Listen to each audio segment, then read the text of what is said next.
Shalom saudara kasih, salah satu agenda utama dari Pope Francis dalam kunjungannya ke Indonesia dan ke negara-negara Asia yang lain adalah climate change. Apa itu climate change dan kenapa itu sangat penting? Climate change adalah isu lingkungan yang telah menjadi isu internasional, di mana dianggap bumi kita ini telah mengalami kerusakan yang hebat sehingga mengakibatkan pemanasan global yang harus diselesaikan. Dan agenda ini didukung oleh Roma Kepausan, oleh Amerika Serikat, dan negara-negara besar yang lain.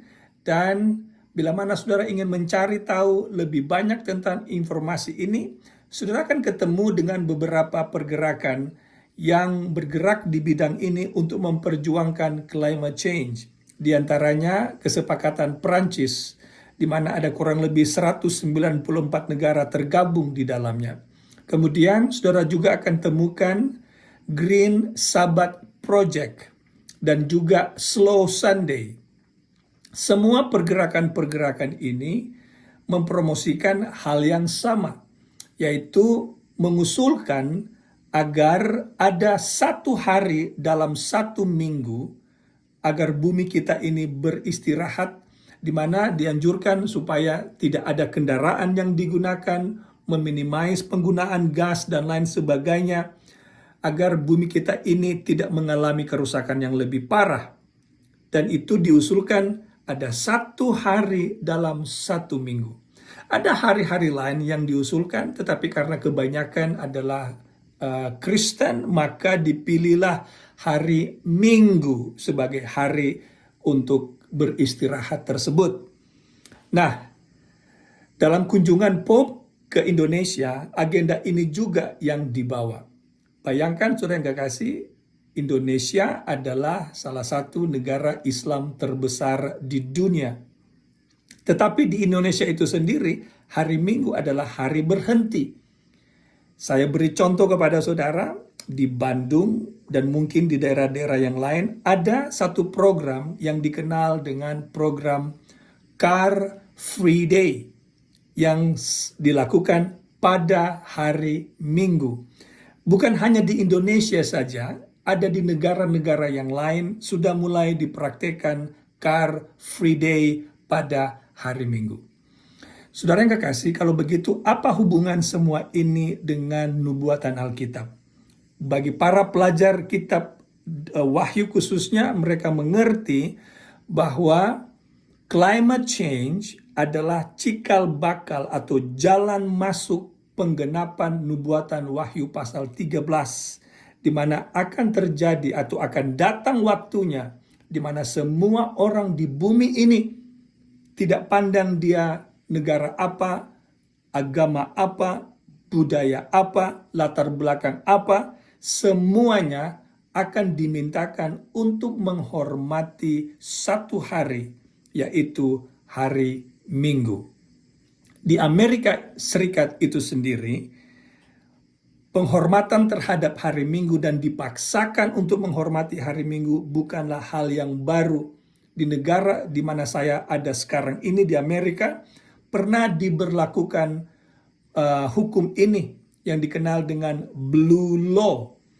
Jadi saudara yang kekasih, agenda ini dibawakan oleh Pope Francis kemana-mana karena jawabannya adalah untuk menggenapi nubuatan Alkitab. Nubuatan Alkitab yang mana saudara harus membaca Wahyu pasal 13. Kemudian saudara juga harus meneliti Wahyu pasal 17. Di mana kekuatan inilah yang akan menguasai dunia. Dia akan membina hubungan dengan pemimpin-pemimpin bangsa. Dan di Wahyu 13 ayat 3, seluruh bangsa atau semua orang heran dan mengikuti binatang ini. Jadi saudara yang kekasih, bagi pelajar Alkitab, kita tahu bahwa kedatangan Tuhan kita Yesus Kristus sudah tidak lama lagi. Penting saya katakan bahwa hanya akan ada satu kelompok yang tidak akan tunduk di bawah kekuasaan binatang ini atau kekuasaan Roma Kepausan, yaitu adalah kelompok pemelihara hari Sabat yang menghormati Allah, menghormati hukum-hukum Allah, dan tidak akan mengikuti agenda buatan manusia, tetapi mereka akan mengikuti kemana anak domba Yesus Kristus itu pergi, ke sanalah mereka akan pergi. Dan kelompok ini tidak akan berhenti menyuarakan kepada dunia untuk menghormati Allah, menghormati hukum-hukum Allah. Oleh sebab penghakiman Allah sudah tiba. Bagi saudara, saya mengajak saudara untuk menghormati Allah. Itulah panggilan Tuhan di Wahyu pasal 14 ayat 6 sampai 12. Mengajak orang untuk datang kepada Tuhan, menghormati Allah, dan diberikan amaran bagi semua orang yang menolak pekabaran Allah ini, mereka akan tergabung dalam kelompok yang disebutkan mulai dari ayat 8 dan seterusnya, yaitu Babel besar yang akan rubuh, yang akan dibinasakan oleh Tuhan. Semoga pelajaran pendek ini menggugah hati saudara untuk mencari Tuhan lebih serius lagi, karena Tuhan kita, Yesus Kristus, tidak lama lagi akan datang. Berdoalah, pelajarilah Alkitab saudara, maka saudara akan mendapatkan terang dari Tuhan. Karena bagi mereka yang ingin mencari kebenaran Allah, Allah akan menyingkapkan kebenaran itu kepada mereka. Tuhan memberkati.